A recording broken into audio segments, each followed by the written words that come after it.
Carlo. Okay. Thank you for coming. Nice to meet you. I don't know anybody yet. My name is Carlo Montes. I'm an MPP. I'm here for an MPP for the MPP program from February. So I just started 1.5 months ago. But today I'm going to present some selection of results of my PhD thesis that I did in France, in Montpellier, southern France, some time ago. Its title is multi-site modeling of land surface atmospheric changes at the extent of an agricultural Mediterranean region. To introduce to myself, I'm actually currently an MPP research fellow. This is the title of the project.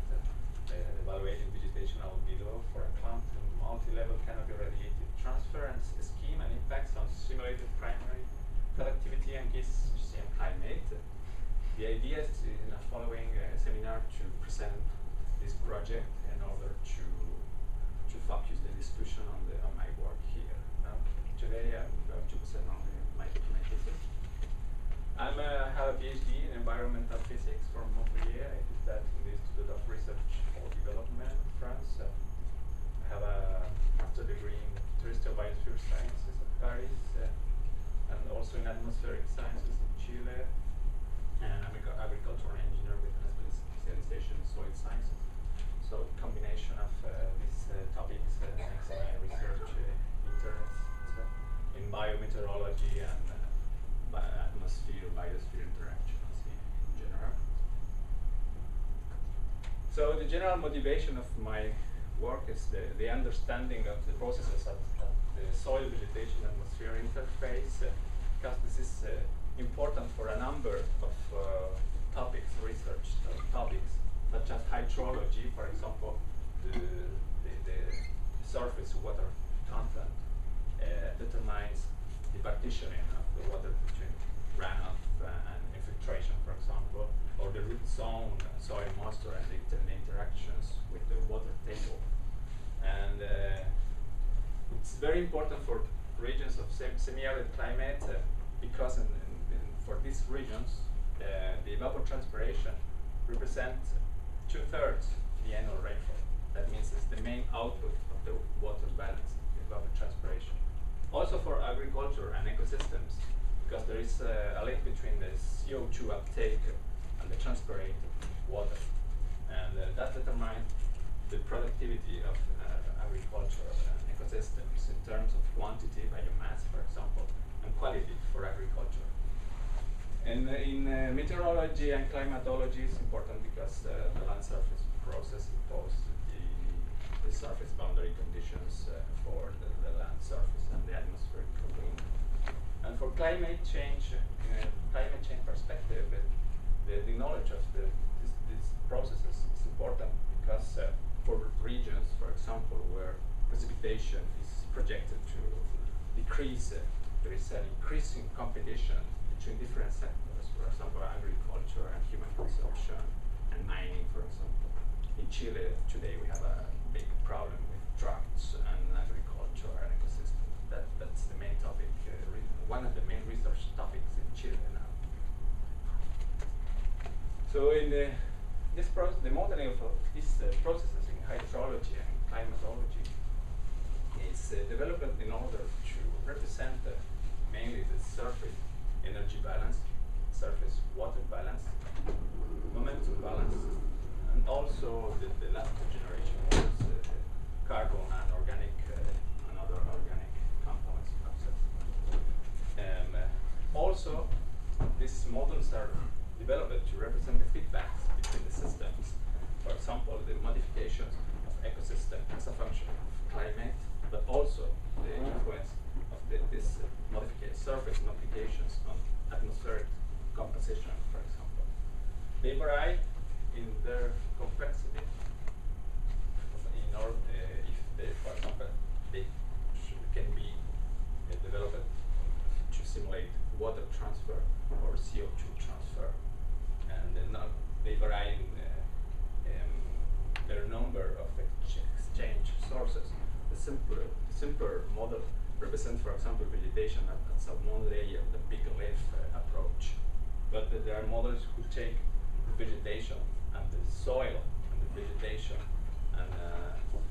or two the vegetation layer and the soil. And the importance for Mediterranean, why it's important for Mediterranean regions? These regions are characterized by a hot and dry season and by a cool and wet season. That's the main characteristics of the Mediterranean climate. They only represent a near 5% of the Earth's surface, but they are important because they are biodiversity hotspots. They have a very dense population, like the Mediterranean basin, and they have a very intense agriculture. For example, wines come from Mediterranean regions. And we found the Mediterranean basin, California, regions like California, central Chile, southern Africa, and southern Australia. In terms of projections of climate for the future, besides the general increase of temperature, for these regions it is projected a very strong decrease in precipitation for Mediterranean regions, the same regions. And together with the increase in temperature, we have the projections show a decrease in water availability and an increase in water atmospheric demand. So the pressure is not only the decrease in precipitation, but the water balance becomes more negative. So the objective of this, the general objective of this work was to quantify the water flow, the turbulent water flow in the soil plant atmosphere continuum over a Mediterranean agricultural region, considering the vegetation cycle and in a multi-site perspective. And our research questions were what modeling approach to use and what formalism for the appropriated for the study area, what model to be used in a multi-site perspective and for the vegetation cycle, and how to get realistic simulations. Here, the first question is what formalism, physical formalism, but not, but also we need to get to have good simulations, and how to apply this model in a multi-site perspective to obtain specialized simulations by using remote sensing. So this is the scheme of the approach. The first point is the model development, then the calibration of the model in order to obtain realistic simulations, and then the regional extension with the remote sensing for a set of plots in the study area. This is the study area. It's a small watershed in southern France. La Pen watershed is the name. It's a region with a typical Mediterranean climate. And this is the soil use of the region. In green, we can see that the main vegetation corresponds to vineyards. It's a viticultural region, one of the main viticultural regions of France, southern France. And we have here 70% of vineyards, and 90% of vineyards are rainfall. Without irrigation is almost not used yet, because in the future maybe they will need irrigation. So we focused for the experimental sites the study on this kind of surface.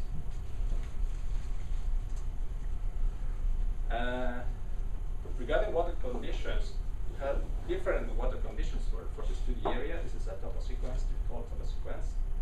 We have zones with moderated deep soils and an intermittent water table. So we choose two sites of measurements there, two sites of the zone with strong water stress for plants, and two sides without stress, with no presence of water stress for plants. So three different water conditions for plants. Data, hydrological data, energy balance. We install an ecovariance station to measure turbulent fluxes in a vineyard, soil water profile, and water table depth, and satellite data from ASTER, 11 images for the growing season period, and 12 images of Landsat during the whole study period. So the first point, the model development. The main question is what is the surface to simulate? What are the properties and characteristics of the surface to simulate? We have this is the study area. We have a discontinuous plant structure with a main foliage, a grass soil, and a bare soil. That's the kind of surface, and plants with a deep rooting. That's very important because the soil is explored by roots, completely explored by roots, and water is extracted from the profile, along the profile, and not from the first few centimeters, for example, for grass or wheat, etc. So from here we start from here to create a formalism to simulate this type of surface, and with the compromise of obtaining a parsimonious model. That means complex enough to simulate the processes, but simple enough in order to be applied in a seasonal scale and a spatial scale. Quick question. Yes? How was rooting depth determined? Were pits done? Did you guys have soil profiles cut to determine where the root depth goes down to? Observations, local observations. Rooting depth is near 2 meters. How much? 2 meters. From local observation. And is that pretty homogeneous for all the cultivars or all the different types of the cultivars are very similar. It was the same cultivar, Cabernet Sauvignon, and relatively old plants, fully developed plant. That was the criteria to choose the plots of measurements for measurements. So we have a vegetation atmosphere module to solve the energy balance for the three sources, exchange sources: the bare soil, the grass cover, and the vines. And considering that net radiation and soitic flux is calculated as a function of the relative area of the surfaces, and the evapotranspiration for the three sources calculated with Penman-Mathieu classic equations at the mean source level. And then at the reference height, that means where fluxes are measured in the surface layer, it's a function of total evapotranspiration. And total evapotranspiration was calculated with a formulation proposed by us. We proposed a new formulation for the calculation of evapotranspiration, because after the literature review, we found a lot of confusion between different approaches for complex vegetation. So we proposed a new formulation, and when it's possible to be generalized to n components, or one equations for different for a surface independent of the number of components. That's one published results. And also we present we worked with a modification of the original formulations, because we found that the characteristic of the foliage,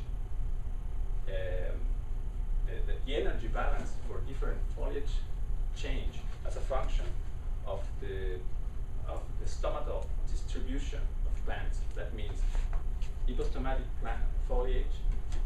It means stomata on one side of a leaf. The energy balance for that kind of leaves is different for an epistomatic foliage. We have stomata in the two leaves, in the two sides, sorry. So we modified the equations, and because we found that when we calculate the energy balance for a foliage with an epistomatic, so that means stomata on one side, with the classic amphistomatic, the error can be close to 10% in the simulated transpiration. So we modified a little the equations also for evapotranspiration components. And this vegetation atmosphere model is coupled to a soil water transfer model, considering the bare soil, grass cover, and the deep soil. And infiltration process is a function of rainfall, neglecting runoff because we're working in a one-dimensional, we're in a one-dimensional approach. Drainage as excess in relation to the water retention of soil, and capillary rise as a function of the water table depth from there's a slope or saturated transport to obtain a daily water balance and dynamic water balance for the season. So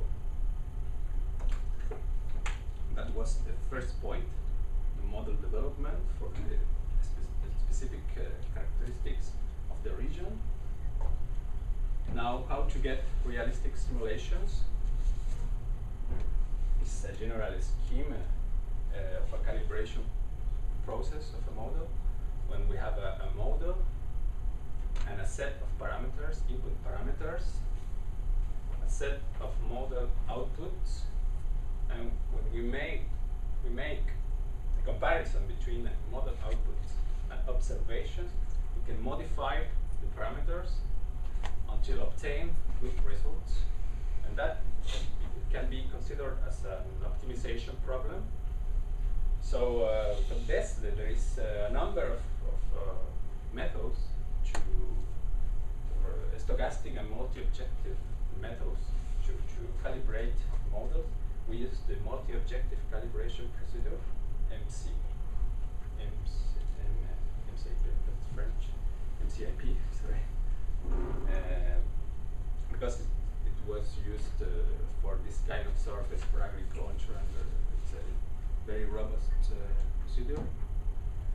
In summarizing this method, we start with a parameter space. That means for each model parameter, we take a range of values from the literature. For example, there are parameters that we found a very big difference in the minimum values and maximum values for the same parameter. So we can take a range of these parameters. So we generate a number of Monte Carlo approach simulations. That means a random combination of the models, of the parameters. So for a set of simulations, we evaluate the performance of these simulations.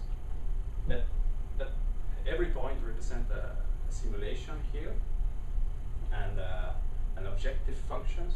That, for example, the error, the root mean square error.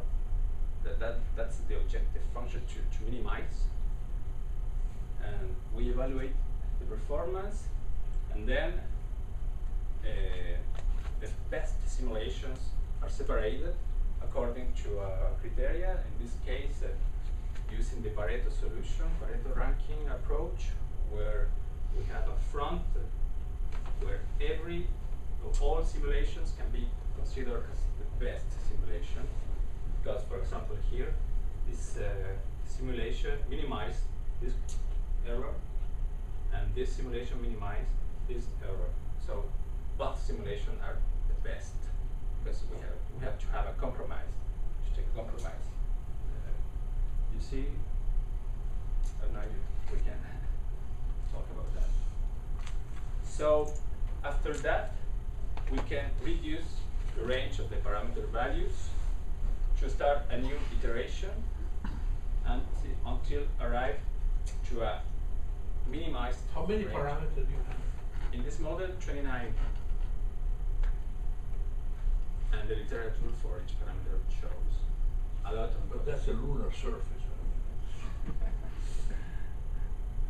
And also local measurements, it's a source of uncertainty, because we, for example, if we have a soil with different horizons, and we need one parameter representing the soil, okay, that's a source of uncertainty. Soil. But the sensitivity cannot be the same for all. No, 29. I will show that. So at the end we arrive, we have a minimized range of values of each parameter. So what data are you minimizing the error to? What's that? Sorry, data? Yes, so. Here, no, this is an example of the method. I will show that. Oh. So we have a minimized range of values of each parameter and a minimized error to each objective function. Here, this is an example of the model performance. This is a first iteration that means 2,000 simulations here for the first iteration, and the error associated error for evapotranspiration and soil moisture. So we have a big dispersion for error. The blue point showed 20 Pareto front, I think. And this is the first iteration, and for the last iteration we minimized the parameter range values and the error for the associated error. Here I show the errors for the 10 iterations, for example, soil water content. This is the range of error for the 2,000 iteration, the biggest and smaller, and at the end it converges to error, because the values are very, the difference is very small between values. This is an example of a parameter, an optimized parameter. We start with an initial range taken from the literature, for example, and for each iteration we start to minimize the range to arrive to an optimized value, an optimized range, and here we can take an average value, for example. That's the so we applied the calibration method, the optimization method, to one plot of the region. First, we calibrated the vegetation atmosphere module. We coupled the two modules for the growing season. And here, the third point was the calibration of taking the whole period of simulation.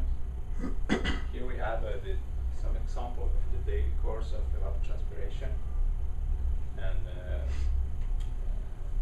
scatter plot of the result at the hourly scale. Errors are quite small, and at the daily scale we have a small error and a good representation of the evapotranspiration and soil moisture.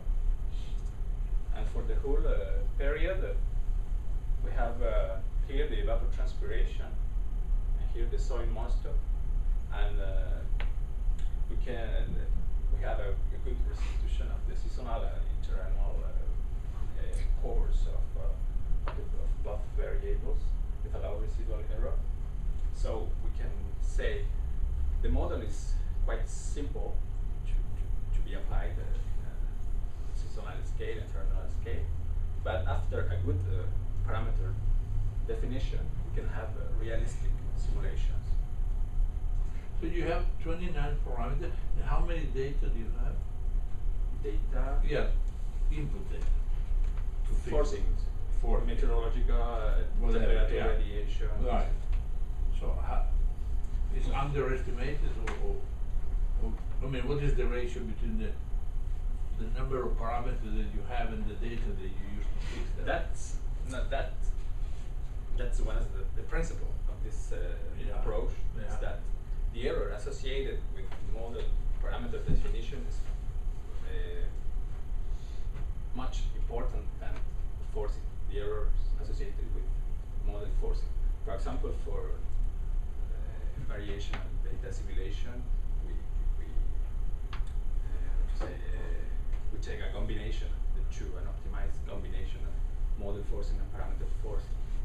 So we weight the two contributions, source of error. But here, it's only the error is taken as associated mainly to the parameter definition. No, the forcing is the same. There is an error associated to model forcing, but it's not. Yeah, well, all these parameters you have, soil resistance, those are measured quantity. You have measurement for those quantities. You have data. For the parameters? Yeah, for those quantities. That with 29 parameters, we have soil parameters, aerodynamic parameters, right, vegetation parameters. So, but you for some, you have data for those. For some parameters, yes. For example, for soil, I think. Well, not for all of them. No. For example, for soil parameters, we have this one. So This is the fill capacity. That means the maximum water content capacity of profile. But for the model, we need one parameter. But we have a soil with different physical properties, different layers. So if we have one parameter, we can measure that. But there is an error associated to measurement and also to the averaging, because we need one value. So we take the measure. I take the measured value and average. I take 20%, 25%, minus 25%, and plus 25% average, because there is an error. And for values found in the literature, because we have parameters and that we can measure, we need the device. We take I take the minimum and the maximum value of the literature for the same kind of vegetation and similar environmental conditions. So I take the range, the minimum and the maximum found in the literature, the minimum and a range for the measurer. And for some of the parameters, you have no measure. Yes, because there are some parameters which comes from parameterization, from statistical parameterization. For example, called fitted curve. And so we have statistical parameters. That's another physical parameter. Yeah, but there's no measurement. Not measurement. So with the method, we can have also sensitivity analysis of the model to estimate, to have an idea about the main parameters influencing the model performance. And we found 6 parameters with high sensitivity and 3 parameters with medium sensitivity.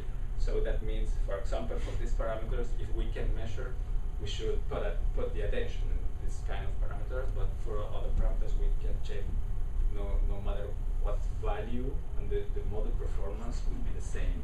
So we can focus the study on this kind of parameters, or the parameterizations, use the equations, use two. What's the difference between the maximum stomatal and the stomatal?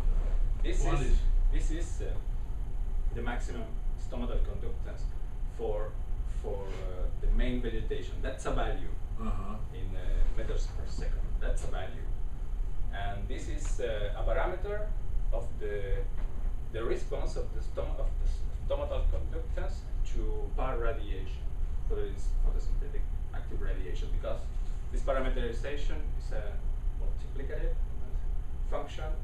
We start with the maximum, and this maximum is regulated by environmental factors such as radiation and temperature and humidity. The same.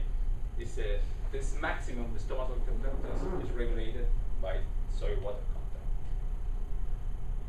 That's So the data that you're constraining against, you've only got these 2 things? Soil moisture and yes. there's no other things that you can measure? Because Yes, but we Windows 20 is that 29 is a big space to be exploring with little data, with little constraint. Yes, maybe. But No, but it cannot be that you have 2 data and 29 parameters. That would be a hopeless exercise. That's what you're describing, right? No, there might be something. no, we don't the know. model simulates the energy balance, and we have other model outputs, but we focus the study on water balance. So we calibrated the model and we developed the model to well simulate the water balance at the I understand, but That's my it. previous question and her question are the same. In other words, what is the balance between the number of adjustable parameter and the number of data input? Yes, It's 21 yes. to 2. That- And this That's- lunar surface point, like how do you know like you're stepping down? Like how do you know you're not in some local minimum and Yeah. you have like a totally different value of this parameter, like maybe you're completely off. Yes, I mean, So that's, what do you do to like for example, here what method we, do you we have can to have like an push idea. yourself out of there? Uh-huh.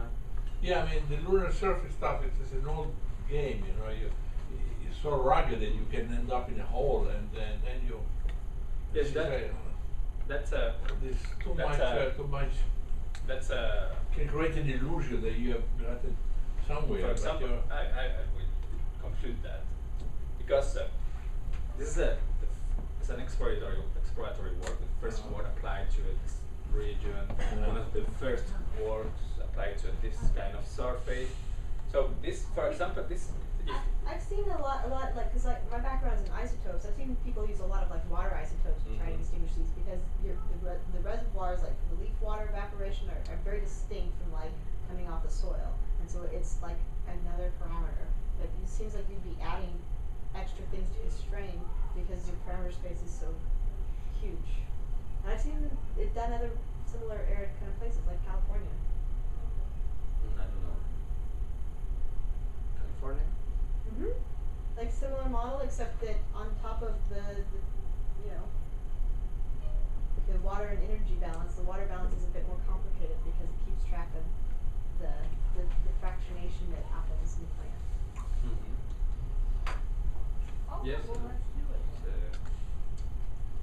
That's a part of the discussion, I can say, because But why did you put so many parameters if you knew a priori that you didn't have enough data to at least balance the number more or less? I mean, you No, could have invented a much more Yes. modest model. yes, the over parameterization is Yeah, it's a good thing to do when you're young, but if you don't have the data to constrain it, you know.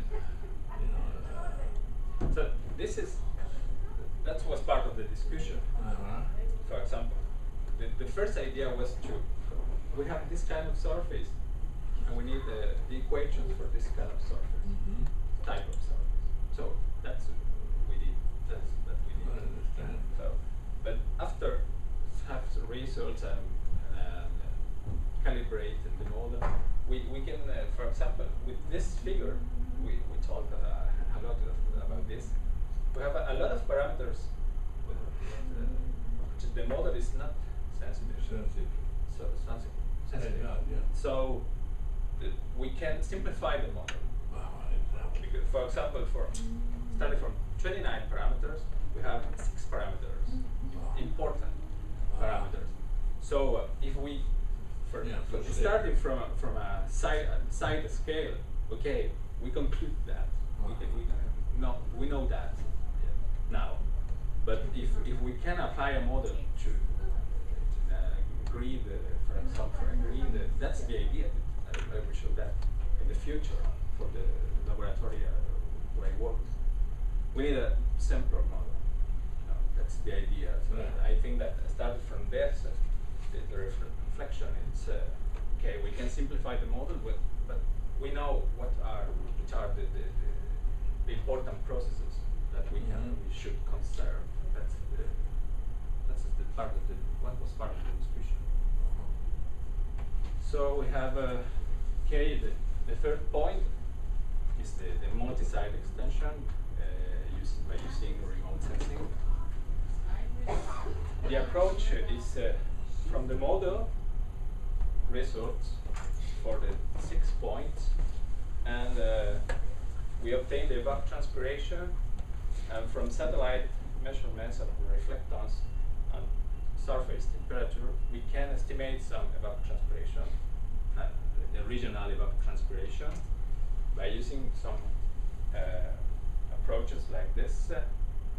This is an approach based on thermal remote sensing and surface temperature measurement. Because surface temperature is part of the energy balance and is an indicator of surface water content for our region. And this is a simple procedure that from the albedo and surface temperature space allows obtaining the evaporative fraction and then the daily evapotranspiration as a function of with net radiation. This method was validated using local simulations and measurements using the hydrogen model with very good results for the region.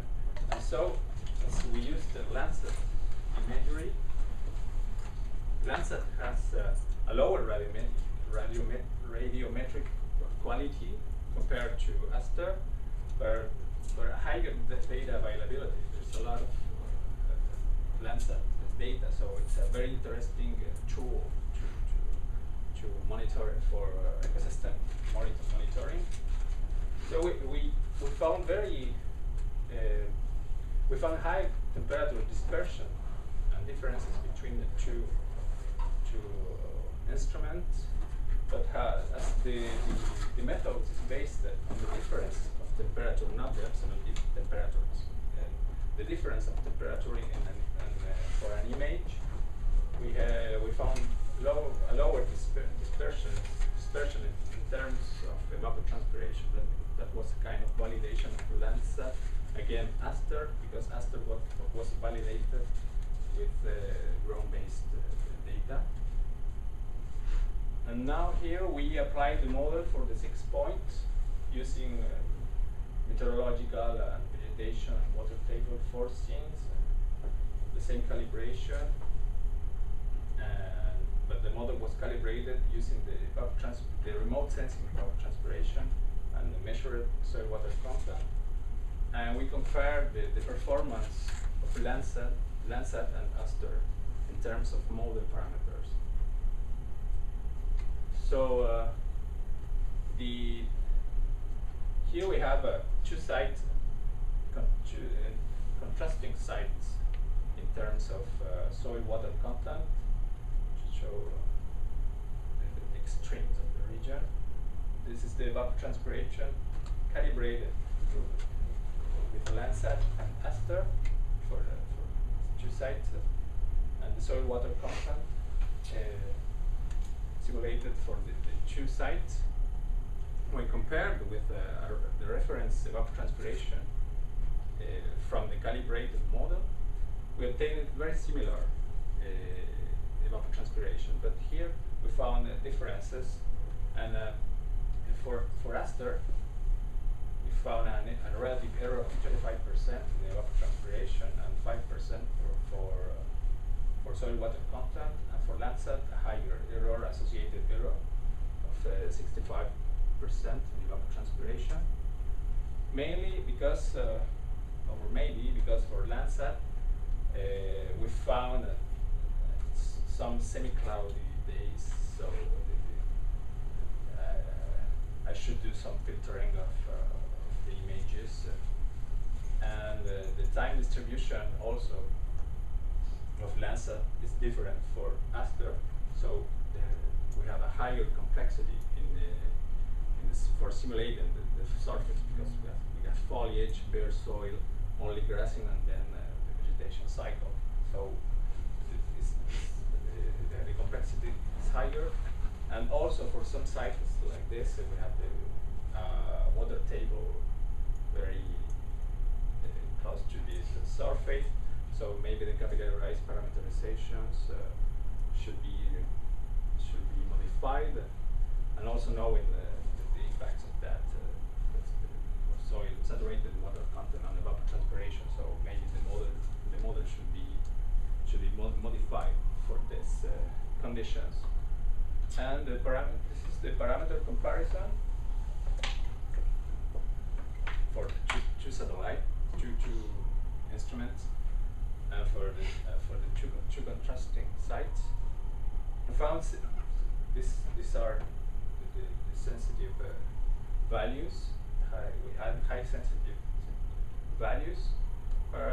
We found similar values for parameters such as the minimal stomatal resistance or maximum conductance. For example, for the two satellites and the two sites, that means maybe the model is taking the values of the vegetation, the same vegetation, but the different environmental conditions. The model is taking that, and the calibration method is taking that. Also for the bare soil resistance, but different. We found different values for stomatal conductance parameter. For the two here, difference between satellites, because maybe we have two different periods. So winter for the influence of vapor pressure deficit on the stomatal conductance is different in winter than in summer. And also for the deep soil, the wilting point, this the same for both satellites, but different for two-sited site. It's normal. So as a general conclusion, this is a preliminary study. The idea, the following work is to introduce the land surface processes into a simulation platform being developed for southern France and to be applied to agricultural watersheds. So the platform is it's working, but it simulates mainly the soil water transfers and runoff, but the interactions with the atmosphere is not well developed. So we started with this work. This work allow obtaining internal simulations and the internal dynamics of water balance by using a parsimonious model, simple enough to be applied in different points and the internal scale, but with a calibration method, the stochastic calibration method, we obtain a good restitution of the local processes and the parameter values at broad scale, but with some problems with water table during winter, for example, where the model is not suitable for these environmental conditions. And a multi-site approach is possible, but always using in situ measurements. Some point to explore, and I'm working on that, is to see if we can calibrate the model, for example, by using only evapotranspiration and what we can obtain in terms of soil water content, and also using soil water content measurements. Can we obtain evapotranspiration after defining the good parameters? And I'm working on that. Future research. A review of local calibration, for example, for different phenological stages. The literature shows that the different periods of vegetation, the parameter values can change for different vegetation periods. Or using, for example, the soil moisture for the first centimeters, because it is available from radar, for example, we can in a special space.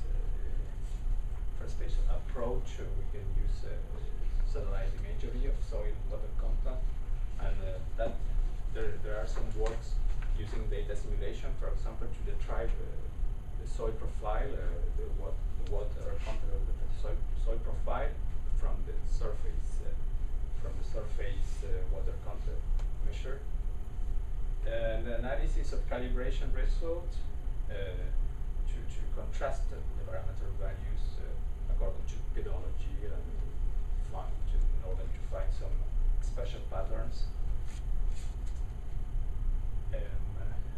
Perspectives. We started with 6 experimental plots, same type of vegetation, and the idea is to explore the different scales, the agricultural scale or the watershed and in the future.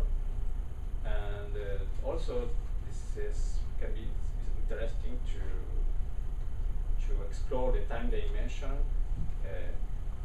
keeping in mind some new missions of satellite missions such as Thirsty, developed by NASA and French center NES, which is developed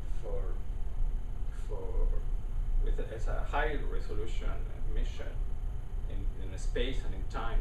So it should be a very interesting tool in order to calibrate a model of time. And also the synergy with digital soil mapping, because we can compare the drive parameters with some maps, and the coupling with other processes, for example, hydrological model taking into account the lateral transfers, and with vegetation model and the vegetation functioning model with different processes such as photosynthesis. Okay, and some papers resulting from this work. I'm working the comparison of ASTER Landsat to a Transpiration. As I say, the ASTER is a very high quality instrument, but Landsat, they have the same special resolution, but there's a lot of Landsat data with lower radiometric resolution. So the idea is to validate Landsat against taking ASTER as a reference. I'm working on that, how to combine measurements and estimations, evapotranspiration, also moisture, both, to obtain simulations with remote sensing. And we have some papers of the theory of transfer, plant atmosphere transfer, and applications of plant atmosphere transfer. Okay, that's all. Thank you.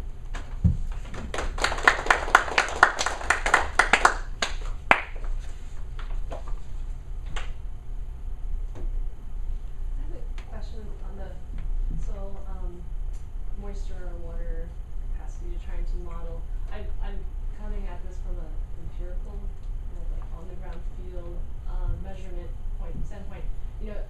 Like if you remove the plant from the equation, like what's driving soil moisture, oftentimes texture and organic matter content. I'm wondering if that's something that's going to be incorporated in your model, because you have these highly sensitive parameters, but it seems to me that those are driven by other components within the soil properties, soil properties that can be measured and that are more directly controlling soil water moisture, absent of plants, of course. So it's soil texture, like percent stance, Yes, see, that's controlling field capacity and stuff. It's texture, right? So how is that incorporated? Is that I'm completely ignorant about what goes into these kinds of models, particularly for hydrology, but why is it not? No, this approach, you consider the soil water capacity, maybe the reservoir capacity of soil. I know that organic matter that can, we consider it for the time surface conditions, for example, the dry grass, but some components of some soil components influencing water consumption, only the measurement values. It's only what can be measured, is what you're saying, that is can be, I guess characterize that, right? In selecting your sites, you have information about the Yes. properties. About hydraulic parameters, not water content, Texture. the model is not considering physical properties. Only You can measure with in a this hand, approach, time, only time. hydraulical. You know, But those are those things control the hydraulic properties, right? Like Yes. even like coarse fragments control like rooting depth, Yes, control yes, your I know. how like water would travel and Yes, so there's forth. a lot of things. That's quite complex. Oh, this looks complex to me. I just don't know if it was included. No, in soil modeling, when I worked on that, yes, there's a lot of things to consider, fragmentation, I don't know, but for a simple approach, it's quite complex. Okay. But I agree, if you want a detailed, for example, a very detailed soil evaporation, direct evaporation, you need to consider that. Yeah. But also here, as we have three components for the energy balance. For example, if you take bare soil, it's a very big fraction, important fraction of bare soil, absorbing energy. But in terms of the contribution to total evaporation is very little, it's very small, because we have a little layer like that. So the focus is in this for this approach. The return. The focus is For desert is the vegetation. Mainly here when we have a vegetation exploring I don't know if you want to. the soil profile. Yeah. So you have to well simulate the transpiration of the main vegetation, and then you can simplify it. I think that can be taken as the problem of the over parameterization. If you have a vegetation transpiring a lot and you have a little soil layer, okay, So focus it's can more convenient for the vegetation, not the clear, soil. but- And then you can take that for the energy balance. because she may be important, for attractive example, here. for If she knows that she has some scientific connection. not for learning. So probably would be better to have it forward. Yes. If your focus is sensible, See, that was my. the soil becomes very important, and not the vegetation. Yeah. Yeah, well, it's It's a compromise You're familiar that stuff. you have to simulate. So, What's the focus? yeah, no, absolutely. Yeah. Yeah. That's I think.